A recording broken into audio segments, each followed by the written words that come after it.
கொடி விவகாரத்தில் விஜய் பதிலளிக்க சென்னை உயர்நீதிமன்றம் உத்தரவு பிறப்பித்திருக்கிறது. அதனை முக்கிய செய்தியாக பார்க்கிறோம். சிவப்பு, மஞ்சள், சிவப்பு நிறத்திலான கொடியை தாவேகா பயன்படுத்த தடை கோரி வழக்கு தொடுக்கப்பட்டிருந்தது. இந்த நிலையில் அதில் விஜய் பதிலளிக்க வேண்டும் என்று சென்னை உயர்நீதிமன்றம் உத்தரவு பிறப்பித்துள்ளது. இது தொடர்பான கூடுதல் விவரங்களை நம்முடைய செய்தியாளர் மதனிடம் கேட்கலாம். மதன், நீதிமன்றத்தினுடைய உத்தரவு என்ன? தொண்டை மண்டல சான்றோர் தர்ம பரிபாலன சபை என்ற அமைப்புடைய அந்த நிறுவன தலைவர் பச்சையப்பன் என்பதுதான் இந்த ஒரு மனுவை உயர்நீதிமன்றம் தாக்கல் செய்தார். அதாவது சிவப்பு, மஞ்சள், சிவப்பு நிறத்தில் தொண்டை மண்டல சான்றோர் தர்ம பரிபாலன சபை கொடி உருவாக்கப்பட்டது.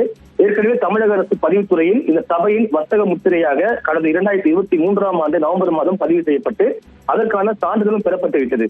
அந்த சபையுடைய முதன்மை அதிகாரிகள், ஊழியர்கள், ஆண்கள், முகவர்கள், வாரிசுகள் உள்ளிட்டோர் மட்டுமே இந்த வர்த்தக அந்த முத்திரையை பயன்படுத்த உரிமை உள்ள நிலையில் வேறு எந்த ஒரு நபர்களும் இது போன்ற இந்த ஒரு கொடியை அனுமதியின்றி பயன்படுத்த முடியாது என்றும் அந்த மனுவில் தெரிவிக்கப்பட்டது.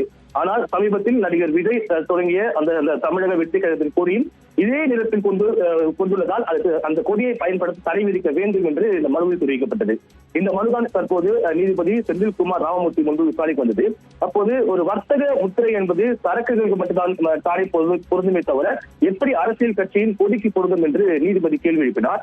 அப்போது மனுதாரர்களை பொறுத்தவரைக்கும் வர்த்தக முத்திரை என்பது சரக்கு மட்டுமில்லாமல் சேவைக்கும் பொருந்தும் என்றும் தொண்டு நிறுவனங்கள் மற்றும் அறக்கட்டளைக்கு அந்த வர்த்தக முத்திரை பொருந்தும் என்றும் விளக்கம் அளித்தார். இதையடுத்து இந்த மனு தொடர்பாக 2 வாரங்களில் பதிலளிக்க வேண்டும் என்று தமிழக வெற்றி கழகம் மற்றும் அந்த கட்சியின் தலைவர் விஜய்க்கு தற்போது உயர்நீதிமன்றம் ஒரு உத்தரவு பிறப்பித்துள்ளது.